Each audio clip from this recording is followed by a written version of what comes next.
सबसे फर्स्ट में टिश्यू जो है वो क्या है, सबसे पहले टिश्यू का जो टर्म है वो कौन दिया था, ठीक है। तो टर्म्ड गिवन बाय कौन दिया है बताओ, याद है किसी को? बाइचैट, क्या है? बाइचैट। दूसरा स्टडी ऑफ टिश्यू, इसको क्या बोलते हैं? स्टडी ऑफ टिश्यू क्या बोलेंगे? हिस्टोलॉजी। ये दो चीज ध्यान रखना, ठीक है। एक है कि हम लोग जो टिश्यू के बारे में जो स्टडी करते हैं उसको क्या टर्म दिया गया है, और ये जो टिश्यू टर्म है, ये जो टिश्यू को डिस्क्राइब किया उसका नाम है बाइचैट, ठीक है। अच्छा, टिश्यू को डिफाइन करो कोई।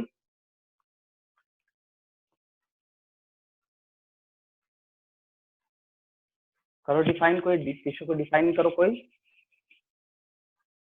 It is made up of many cells. It is made of many cells. और कुछ?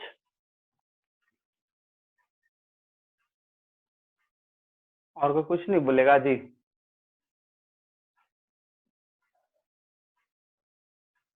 सर ये the mass of cell that form the bodies of human, animal and plants.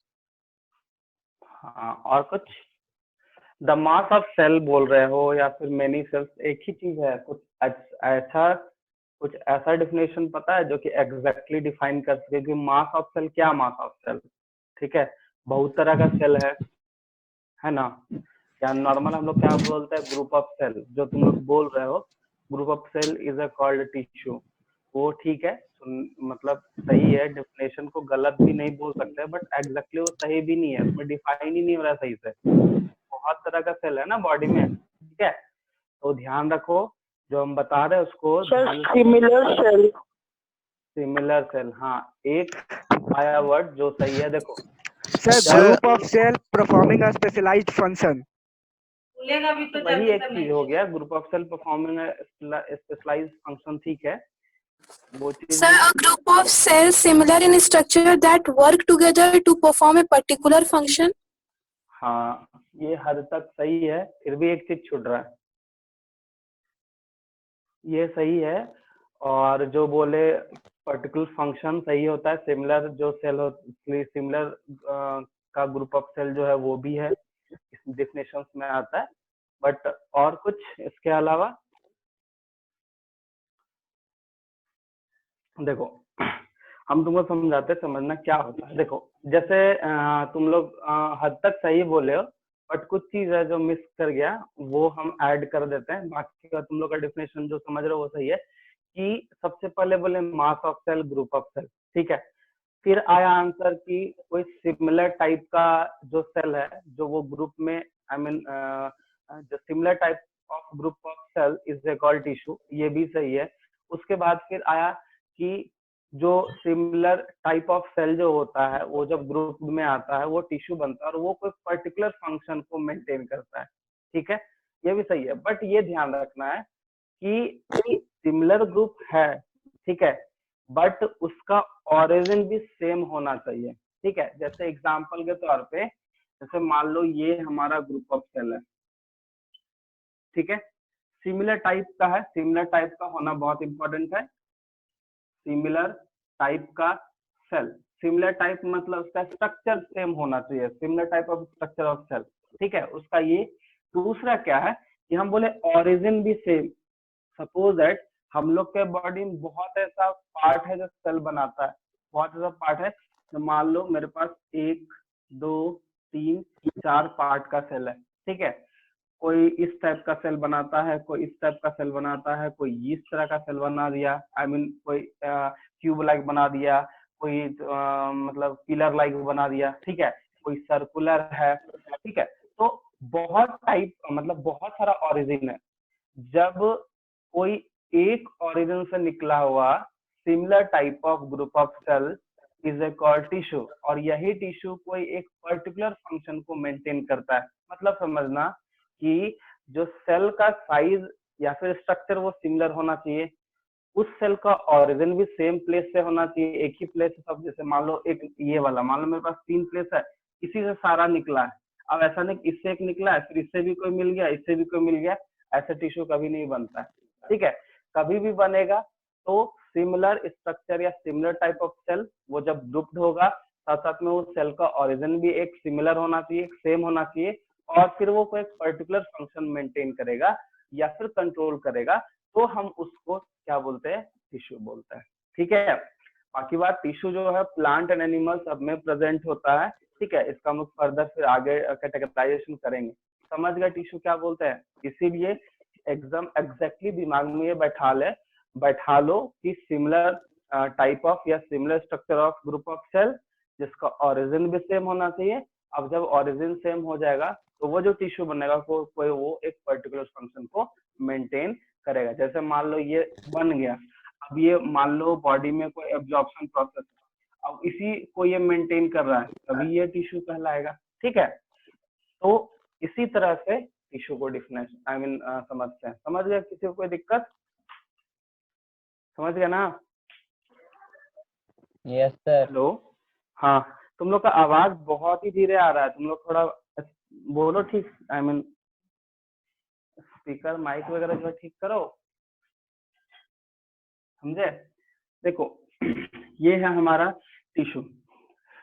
अब आगे ये समझेंगे कि टिश्यू का जो डेवलपमेंट है, टिश्यू का फॉर्मेशन क्यों हुआ, बॉडी में क्या जरूरत पड़ गया टिश्यू का फॉर्मेशन। तो फिर इसके लिए कुछ अगर तुम्हारे पास कमेंट है तो वो बताओ, कुछ अगर आइडिया है कि क्यों टिश्यू डेवलप किया, फिर यह टिश्यू का क्या काम है, बताओ, कुछ आइडिया है?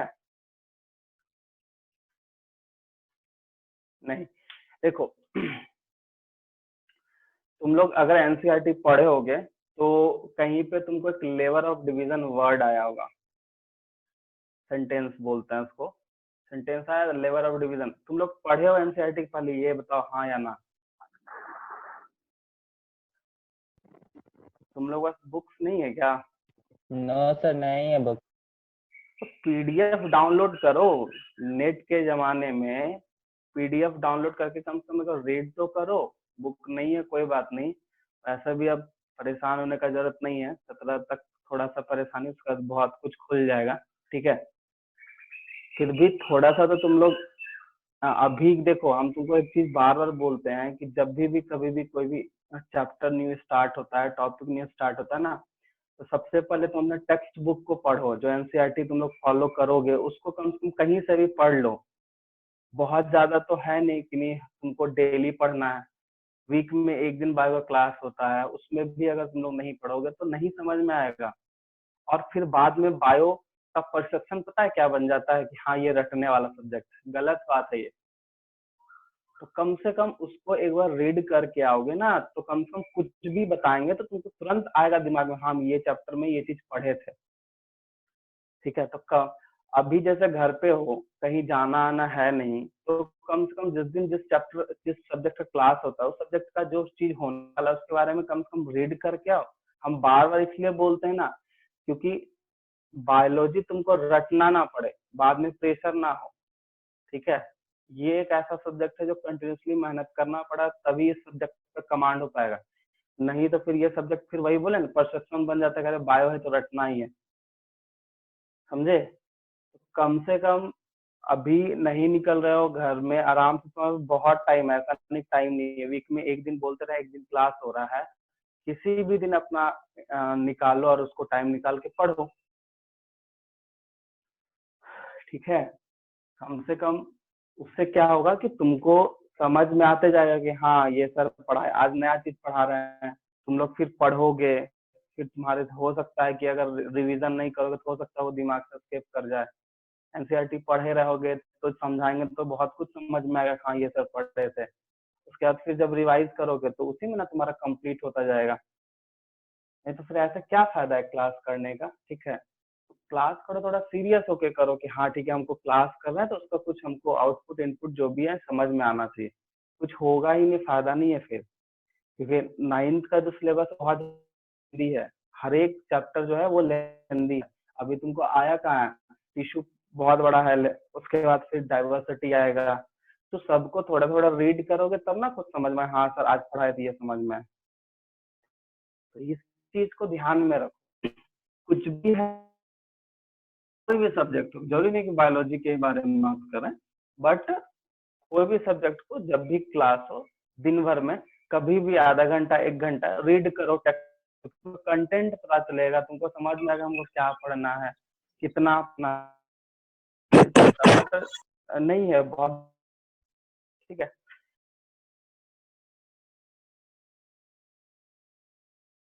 तो तुमको समझने में एक बार रीड करो ध्यान से कि क्या बोल रहा है,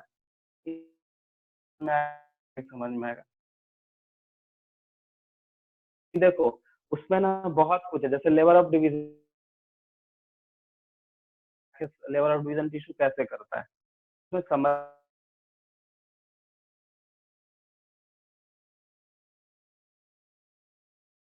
आगे से ध्यान रखना, ठीक है। तो देखो हम बताए वो क्यों डेवलप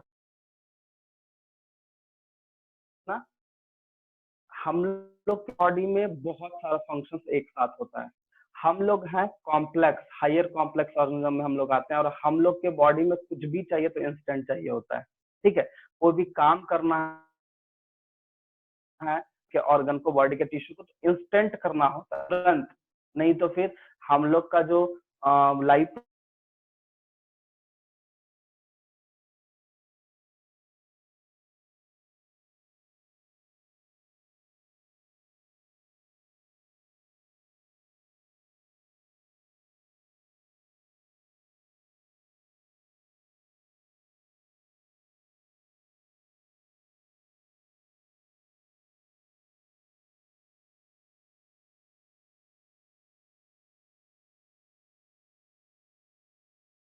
मिल रहा था, तुम लोग छोटा छोटा काम बांट लेते हो ना, वही चीज है यहाँ पे टिश्यू का, कि बॉडी में जो होता है कोई एक फंक्शन है तो उस फंक्शन को एक ग्रुप ऑफ सेल मेंटेन कर रहा है, एक ग्रुप ऑफ मतलब बोल सकते हैं कि सिमिलर सेल जो मेंटेन करता है या टिश्यू जो मेंटेन करता है। तो सोचो बहुत जल्दी भी होगा और कम टाइम पे काम होगा और बहुत ही अच्छे तरीके से काम होगा, इसीलिए बॉडी में टिश्यू का डेवलपमेंट हुआ है, यही रीजन है। क्योंकि जैसे जैसे हम लोग इवॉल्व होते रहे, हम लोग के बॉडी का जो ऑर्गेनाइजेशन है या फिर हम लोग बोल सकते हैं जो फंक्शंस है, जो मैकेनिज्म है, वो बढ़ते गया, उस जो भी बढ़ रहा है जिसके कारण वो टिश्यू डेवलप कर रहा है, और अगर टिश्यू डेवलप नहीं करता तो सेल पे वर्कलोड बढ़ जाता है और हो सकता है वो वर्क भी नहीं कर सकता सही से। तो टिश्यू का काम होता है लेवल ऑफ डिवीजन करना, कहने का मतलब कि वो एक काम को एक से ज्यादा आदमी से करवा रहा है, मतलब एक से ज्यादा सेल से करवा रहा है, जिसके कारण टाइम कम और फंक्शनिंग बहुत अच्छे से काम कर रहा है, बहुत स्पीडली काम हो रहा है, मतलब यही चाहिए। क्योंकि हम क्या होता है कि कोई भी कॉम्प्लेक्स अगर एनिमल है तो उसमें सब कुछ फास्ट चाहिए, और वो फास्ट जो है कहीं ना कहीं टिश्यू उसको प्रोवाइड कराने में काम करता है, इसीलिए बोलता है कि टिश्यू का काम है लेवल ऑफ डिवीजन, मतलब कहीं ना कहीं कोई भी ऑर्गेनिज्म के प्रॉपर फंक्शनिंग के लिए टिश्यू हेल्प करता ही करता है, समझ में आया? यही चीज है टिश्यू, इसलिए बोलते हैं टिश्यू एक ऐसा पार्ट है जो लेवल ऑफ डिवीजन करता है, कहने का मतलब कि वो बांट देता है काम को, एक ही काम को 10 आदमी के पास, 10 सेल के पास बांट दिया कि भाई तुमको एक ही काम करना है, वो लोग टाइम पे सब करके देता है, एक तरह का ये समझो, ठीक है। उसी तरह हमारे बॉडी के अंदर में बहुत सारा फंक्शंस है, अब उस फंक्शंस को एक से ज्यादा सेल करेगा तो देखो बोले ना टाइम कम और बहुत अच्छे तरीके से फास्टली सब काम होता है, इसीलिए टिश्यू का डेवलपमेंट हुआ है, ठीक है। जब हम लोग डाइवर्सिटी पढ़ेंगे तो उसमें सेल लेवल टिश्यू लेवल पढ़ेंगे, तो दोनों में जो मैकेनिज्म होता है ना, दोनों का मैकेनिज्म का जो टाइमिंग वगैरह है वो धीरे धीरे घटते जाता है, कहने का मतलब सेल का भी वही काम होगा, टिश्यू में भी वही काम होगा, लेकिन वो जल्दी करेगा, समझ में? ये चीज है तुम्हारा। तो इसीलिए टिश्यू का डेवलपमेंट हुआ, और यही टिश्यू जो है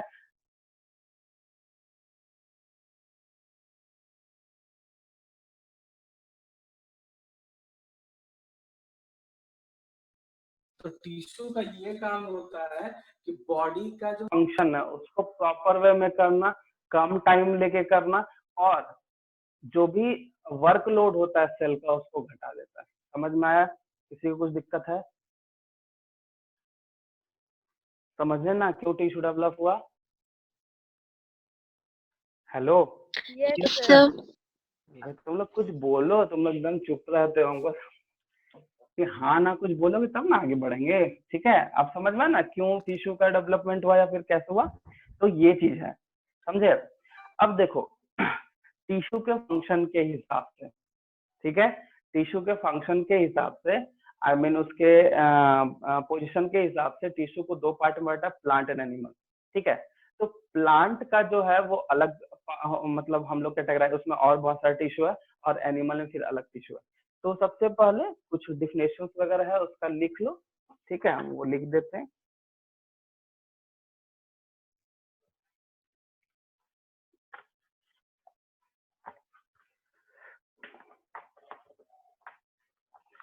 लिखो,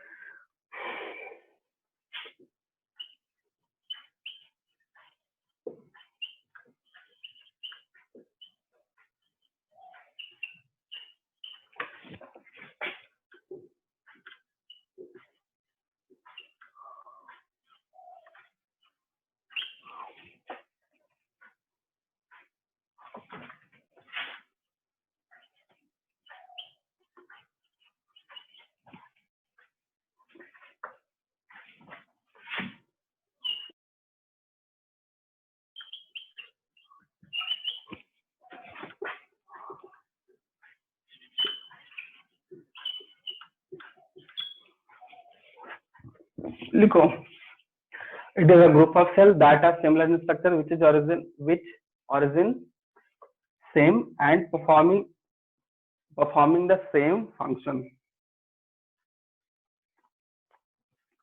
यानी तो एक सेकंड को यहाँ ये लिखना, ठीक है, नेक्स्ट पॉइंट में लिख लो, ठीक है। The cells forming tissue have common origin।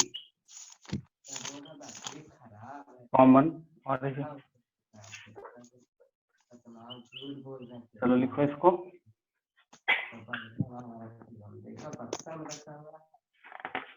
बात नहीं करो।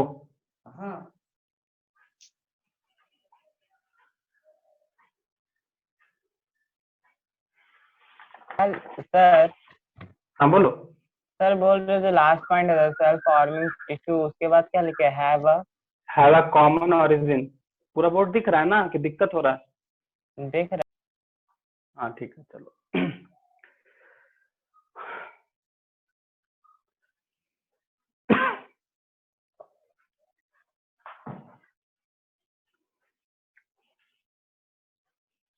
सर बोलो।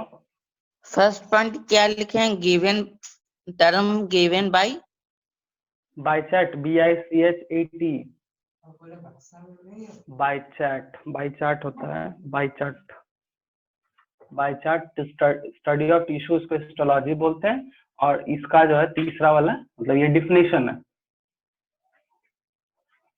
Sir histology. हाँ हिस्टोलॉजी, HISTOLOGY। ये सब टर्म तुमको ना कभी भी ये जब मेडिकल डायग्नोसिस होता है ना, तो उस टाइम पे तुमको ये सब वर्ड दिखेगा। जैसे साइटोलॉजी लिख देता है, इट्स साइटोलॉजिकल स्टडी है, तो वो सेल का स्टडी कहलाता है।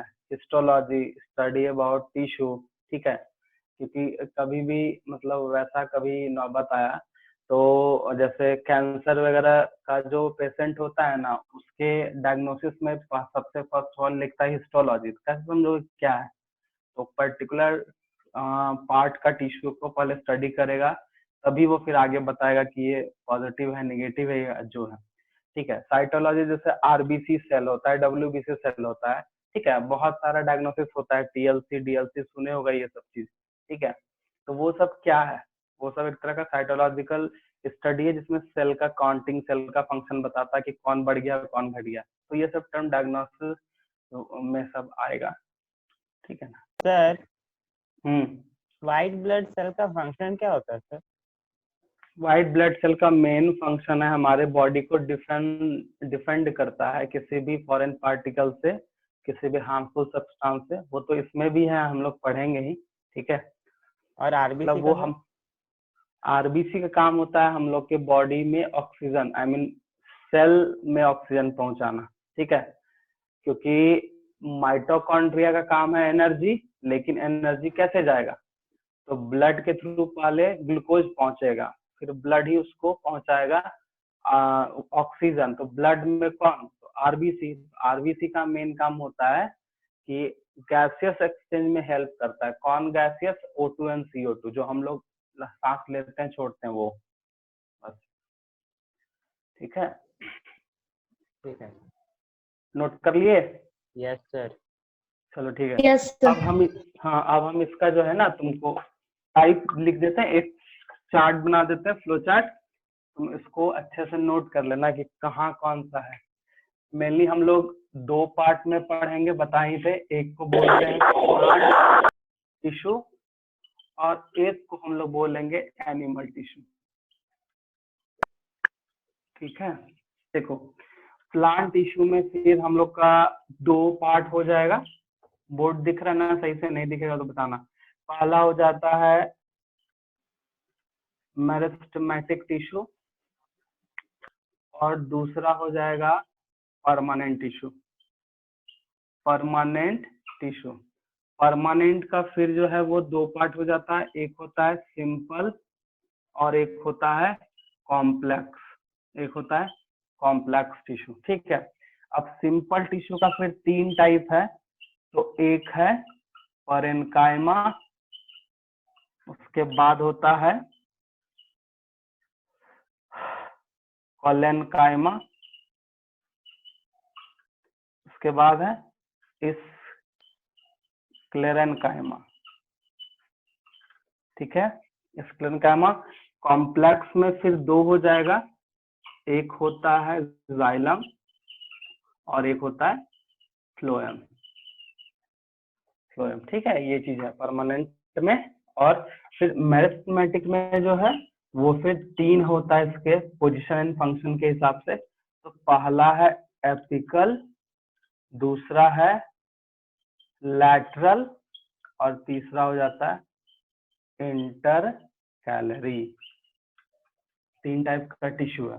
ये है इसका प्लांट का पूरा, कि प्लांट में हम लोग को क्या क्या देखना है। ऐसे जाइलम का फिर चार है, फ्लोएम का फिर चार है, परेनकाइमा का फिर दो होता है। तो हम लोग आगे पढ़ेंगे। ऐसे परेनकाइमा का हम लिख देते हैं। जैसे पहला होगा एरेनकाइमा। Aerenchyma, aerenchyma. और इसका होता है क्लोरेनकाइमा। क्लोरेनकाइमा, क्लोरेनकाइमा, ठीक है। यही है। तो इसको पहले नोट करो, फिर हम लोग स्टार्ट करेंगे प्लांट टिश्यू से।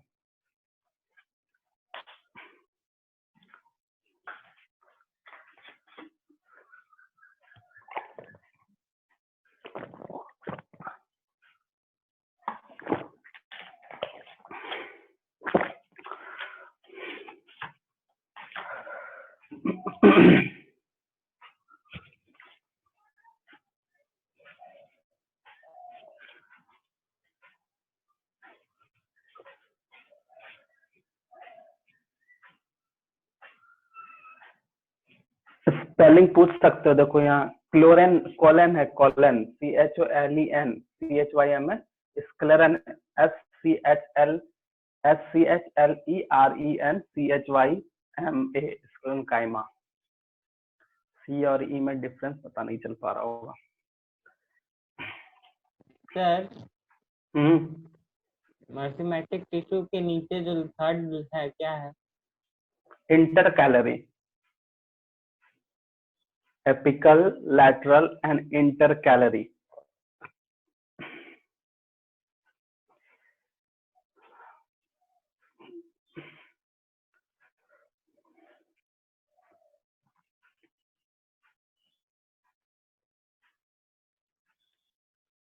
Sir, सिंपल बोलो। का जो पार्ट्स है उस सिंपल का सेकेंड पार्ट का स्पेलिंग नहीं समझ में आ रहा।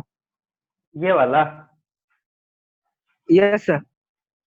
कॉलन है, बोले तो CHOLEN, कॉलन काइमा, CHYMA।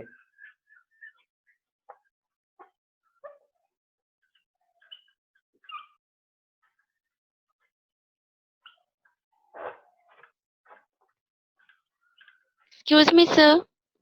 हाँ एक सेकंड, हाँ बोलो। सर पैरेन्काइमा का जो उसमें लिखे है पार्ट वो कौन सा, क्या स्पेलिंग है वो उसका? एरन कायमा, AREN, एरन CHYM, एरन कायमा। और नीचे है क्लोरेन कायमा, CHLO, REN CHYMA, क्लोरेन कायमा।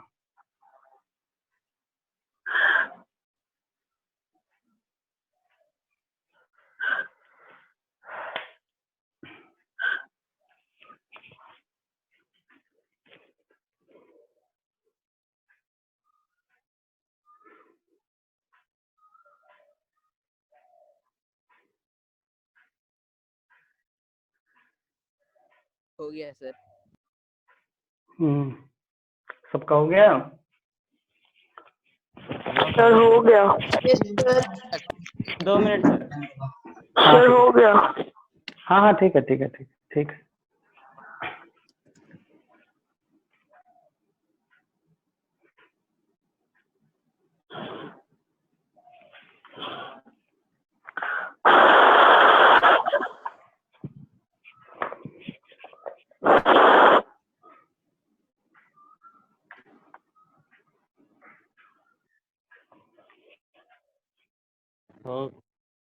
हो गया sir.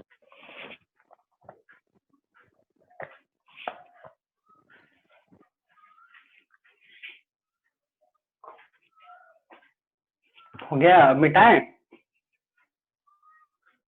Yes sir. Yes sir. ठीक है, अब देखो हम लोग अभी हम एनिमल का कुछ बताया नहीं है, एनिमल का जब स्टार्ट करेंगे तो ठीक है। प्लांट का भी फिलहाल स्टार्ट कर रहे हैं।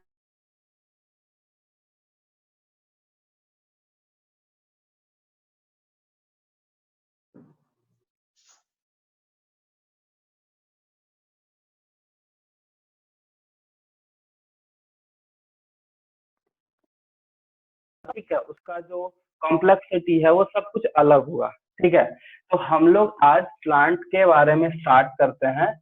तो सबसे फर्स्ट में प्लांट टिश्यू अगर पढ़ेंगे तो प्लांट टिश्यू के स्ट्रक्चर एंड फंक्शन के हिसाब से उसको दो टाइप में बांटा गया है, एक था मेरिस्टेमेटिक और एक था परमानेंट। ठीक है ना, तो इसमें है कुछ लिखना ही है, लिख लो। प्लांट टिश्यू डायरेक्ट लिखते हैं, it is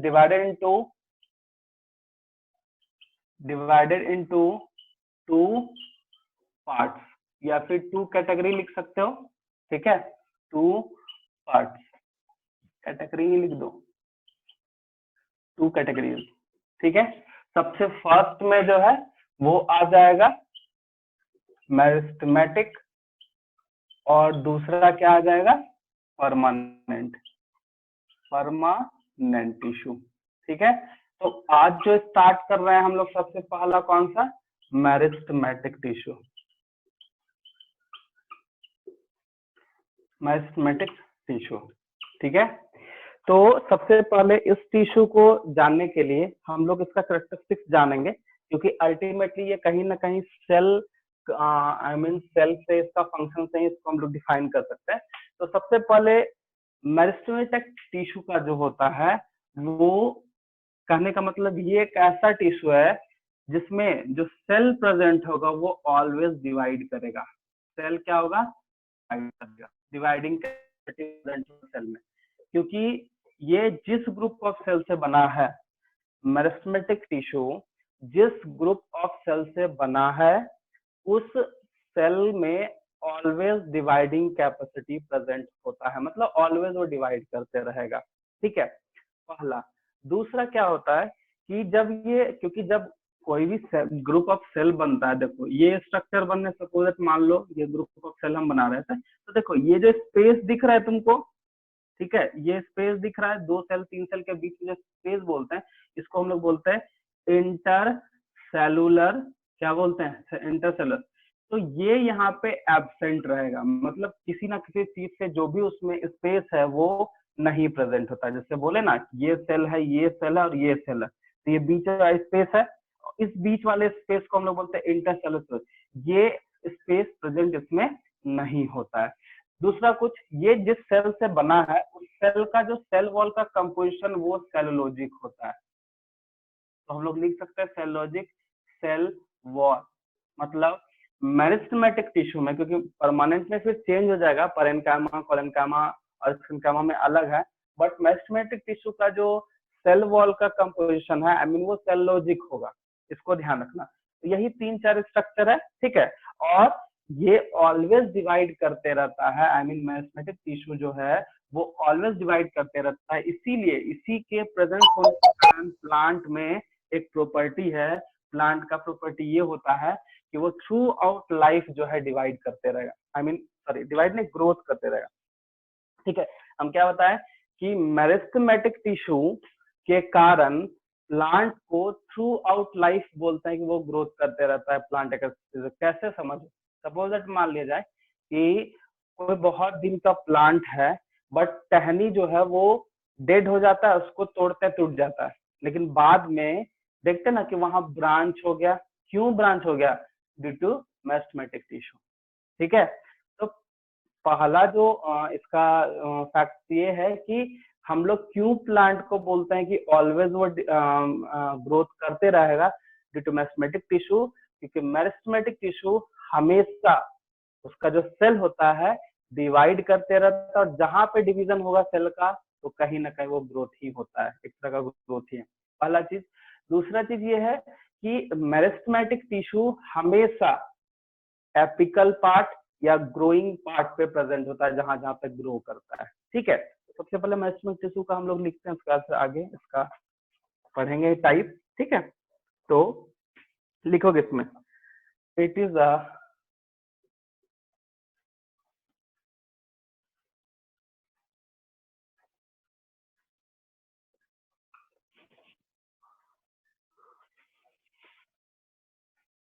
that have the capacity of active cell division. Active cell division.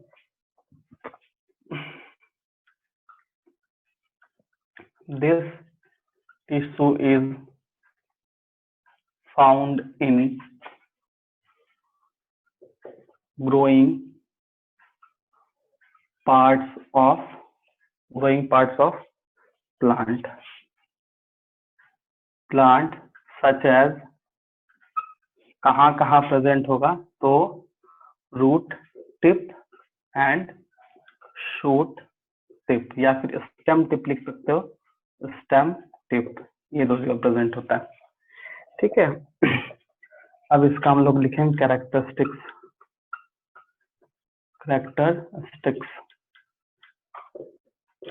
ठीक है, तो इसका कैरेक्टरिस्टिक्स में पहला जो पॉइंट होगा, फर्स्ट में they are living cell which is cellulosic walls, cellulosic cell wall, पहला। दूसरा, they have dense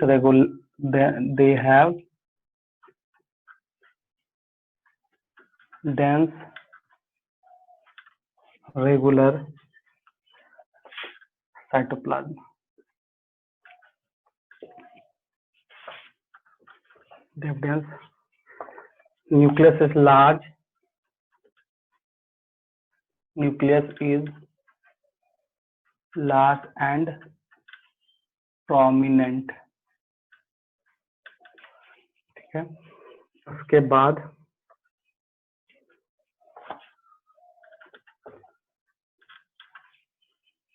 they have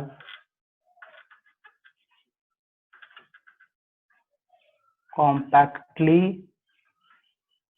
arranged cells without intercellular space हम ऊपर लिख दिए हैं, यहाँ जगह नहीं था, ठीक है, यहाँ पे लिख दे रहे हैं इंटरसेलुलर स्पेस। चलो इसको नोट करो, इसका कैरेक्टरिस्टिक्स है।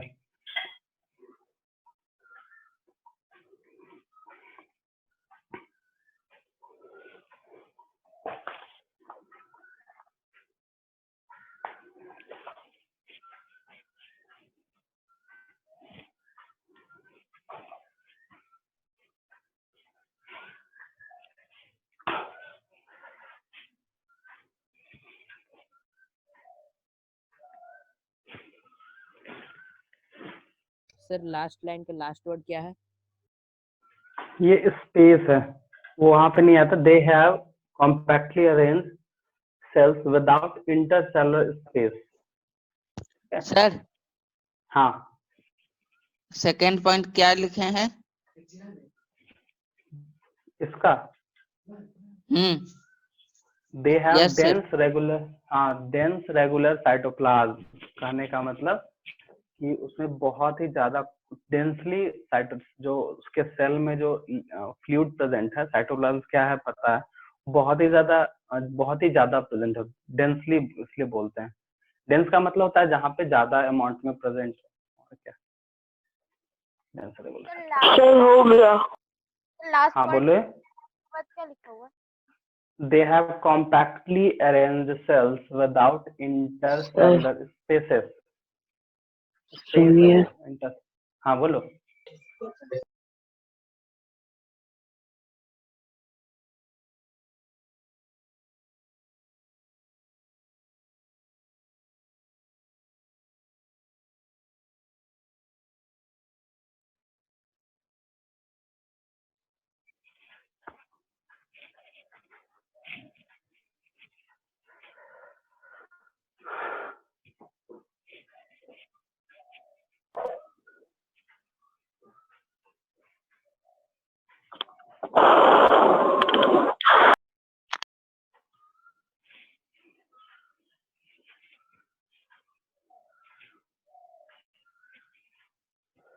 हो गया सर।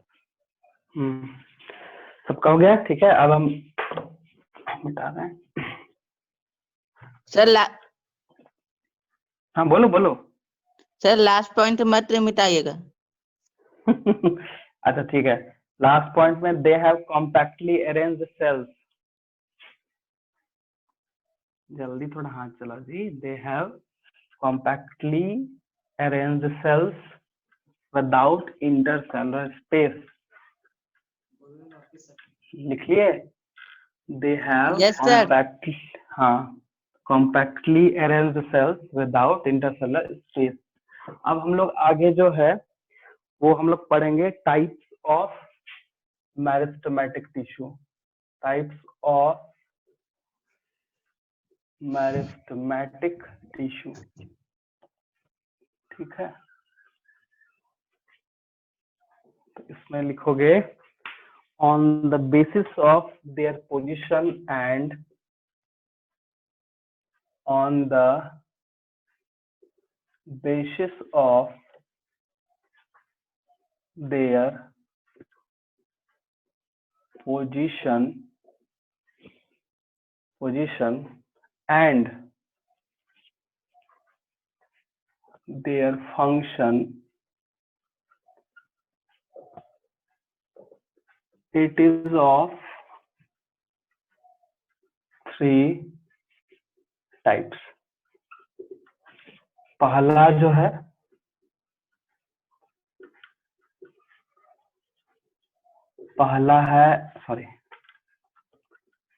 एपिकल दूसरा हम लिखे थे लैटरल, और तीसरा है इंटर कैलरी। ठीक है, तो पहला जो पॉइंट है वो है एपिकल। ठीक है, एपिकल। देखो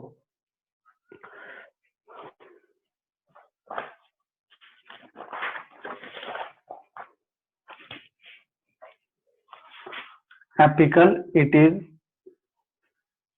found in the apex, it is found in the apex of stem and roots। ठीक है, एपिकल का मतलब ही होता है सबसे ऊपर। ठीक है, रूट्स एंड स्टेम का ऊपर प्रेजेंट होता है। ठीक है, roots and their branches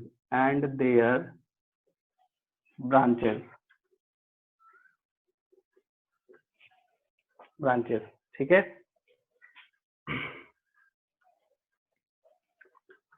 due to growth of apical meristems, the stem and root increase in length। ये चीज है। ठीक है, ये है तुम्हारा एपिकल का। ठीक है, दूसरा जो हो जाता है वो है लैटरल। दूसरा जो, तो लैटरल का मतलब होता है जो साइड वाइज प्रेजेंट है। तो साइड वाइज कहने का मतलब क्या हो गया कि जैसे देखो स्टेम का मोटापा, गर्थ, वाइडनिंग जो बढ़ता है due to lateral meristematic tissue, तो जहां पे ये टिश्यू रहेगा वहां का वाइडनिंग बढ़ जाएगा, वहां का गर्थ बढ़ जाता है, चाहे वो रूट हो या स्टेम में। जहाँ पे मेनली कहा स्टेम में, तुमको नॉर्मली तुम अभी आम का पेड़ देखोगे तो स्टेम रीजन बहुत ही ज्यादा एरिया कवर करता है, बहुत ही ज्यादा मोटा होता है, और ब्रांचेस उसके कंपैरिजन में कम होता है, कम ग्रोथ करता है। तो वाइडनिंग ऑफ स्टेम जो होता है या फिर वाइडनिंग ऑफ रूट जो होता है वो लैटरल मेरिस्टेमेटिक टिश्यू के थ्रू होता है। ठीक है, तो ये है, इसमें लिखो। हाँ, ये क्या लिखा है एपिकल का definition? It is found in the क्या है? एपिसेस। एपिक्स। हाँ, APICC, sorry, apex stem. First on the, इसका माइक ऑफ है, सॉरी ऑन है, ऑफ करो। Sides, it occur on the sides and is responsible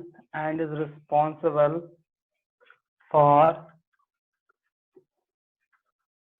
increase in diameter, ठीक है, of the plant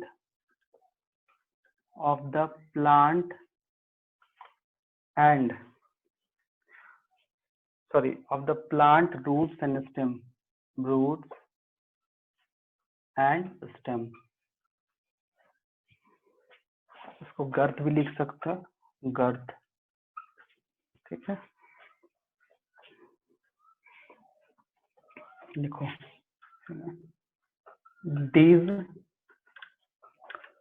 tissue are also responsible for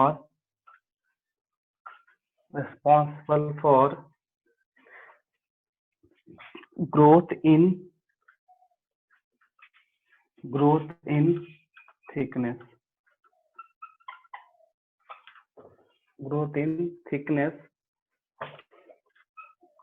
by addition of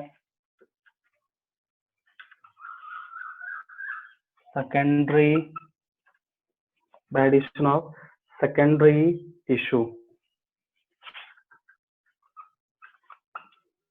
and this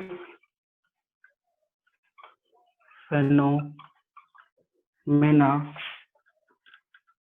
is called secondary growth, secondary growth यही है।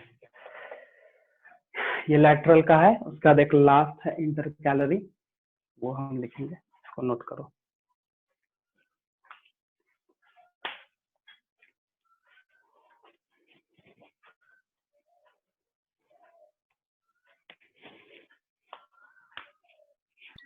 Sir root and steam के बाद क्या है? गर्थ है यहाँ पे ना, यस सर। गर्थ है, पहले GIRTH, गर्थ मतलब वही मोटापा होता है।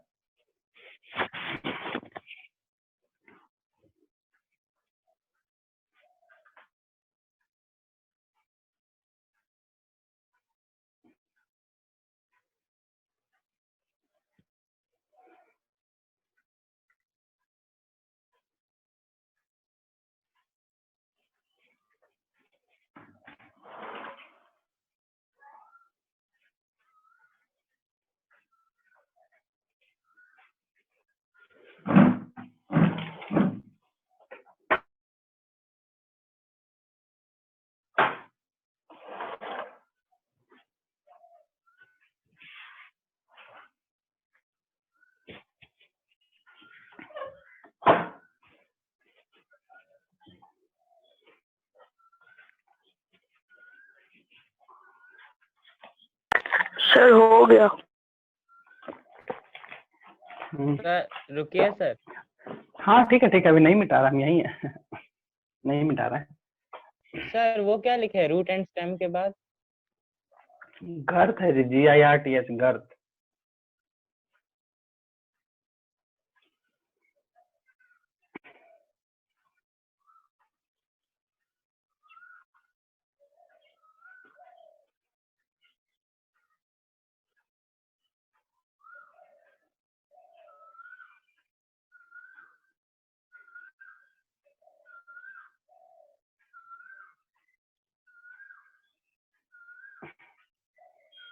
सर लैटरल का सेकंड पॉइंट को जो थोड़ा डिफाइन कर दीजिए। देखो ये क्या लिखा है कि लैटरल जो है ना, ये एक्स्ट्रा ग्रोथ के लिए रिस्पॉन्सिबल होता है। बस जो एक्स्ट्रा ग्रोथ या एडिशन ऑफ ग्रोथ जो होता है, उसी को उसको सेकेंडरी ग्रोथ बोलता है। क्योंकि प्लांट में प्राइमरी एंड सेकेंडरी दो टाइप का ग्रोथ होता है, इसको हमेशा ध्यान रखना। तो प्राइमरी ग्रोथ ये सब करेगा, बट लैटरल के कारण ही सेकेंडरी ग्रोथ का फॉर्मेशन था, जिसमें अलग अलग कैरेक्टरिस्टिक्स को प्लांट में दिखना स्टार्ट होता है। इसीलिए लिखा thickness by addition of secondary tissue. ठीक है, थिकनेस का मतलब वही होगा धीरे धीरे जो है वो वाइडनिंग, या फिर हम बोल सकते हैं जो मोटापा है थिकनिंग होते जाएगा, तो उसके कारण वो सेकेंडरी ग्रोथ है। ठीक है सर हाँ, लास्ट में क्या लिखे हैं? Tissue and this phenomenon is called secondary growth. Sir spelling क्या है?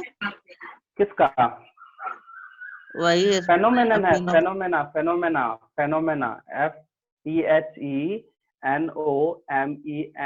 Phenomena is called secondary growth. ठीक है, ओके सर। हो गया सबका? मिटाए पूरा? Yes sir. ठीक है।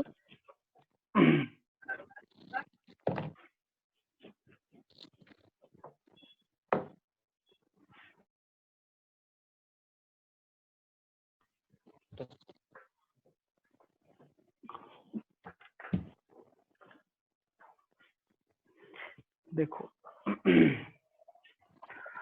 अब है क्लास इंटर कैलोरी।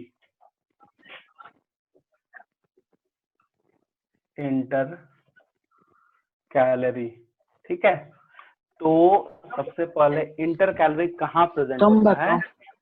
तो ये जैसे मान लो ये स्टेम है, ठीक है, इसमें नोट्स प्रेजेंट होता है, नोट्स इंटर नोट्स समझते हो। तो नोट्स जहाँ प्रेजेंट होगा वहां पे इंटर कैलोरी प्रेजेंट होता है।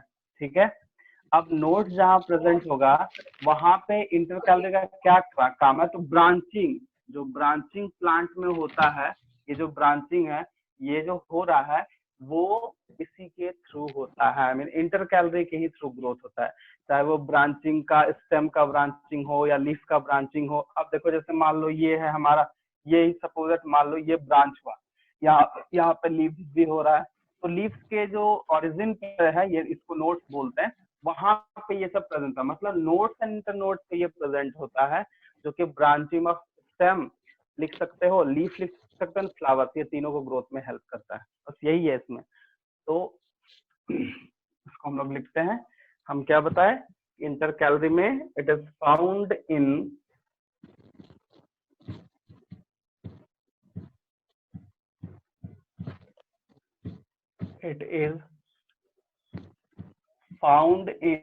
mostly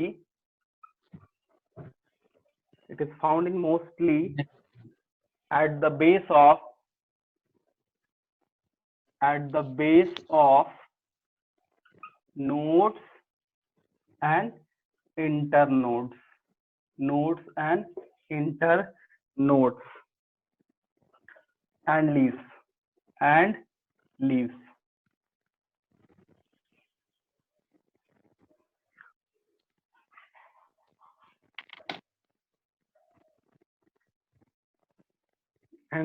ठीक है, यही है। It help in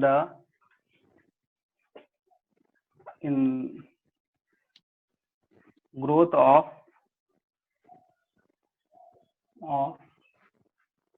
branches of stem and leaves, etc. बस यही है इसमें, ठीक है। बेस पे एंड लीव्स, हाँ आप बेस ऑफ क्या लिखे हैं, नोड? बेस ऑफ नोड, हाँ, of nodes and inter node. Sir nodes मतलब? अभी तो समझाया जी, जैसे मान लो ये प्लांट है, तो नोड्स का मतलब होता है किसी भी दो चीज को सेपरेट करना, ठीक है। अब देखो ये चीज है, ये मान लो मेरे पास 3 नोड्स है, यहाँ से ब्रांच डेवलप करेगा स्टेम का, लीफ का, तो ये हमारा नोड्स हो गया, और इस दोनों के बीच में जो पार्ट है उसको हम लोग इंटर नोड बोलते हैं, इंटर नोड, ठीक है। ये हो गया इंटर नोड्स, और ये हो जाता नोड्स। इसमें इंटर कैलोरी कहाँ हो गया सर? देखो सामने कहाँ ध्यान रहता है तुम्हारा, बताओ। अभी तो बताया कि नोड्स पे प्रेजेंट है, नोड्स पे ये प्रेजेंट होता है, और इसका काम है ब्रांचिंग डेवलप करना है। जैसे तुम प्लांट लगाते हो, धीरे धीरे बड़ा होता है, तो ब्रांचेस भी तो डेवलप करता है, ब्रांचेस भी तो निकलता है, लीव्स का हो या फिर स्टेम का हो, तो आई मीन ब्रांचेस के डेवलप में ये हेल्प करता है। ब्रांचेस होता है प्लांट का नोड्स पार्ट में प्रेजेंट होता है, इसलिए नोड्स में बोलते हैं उसको। लिखे हैं सामने देखो, it is found in mostly at the base of nodes and internode and leaf, ठीक है। और ये growth of branches of stem and leaf में हेल्प करता है, बस।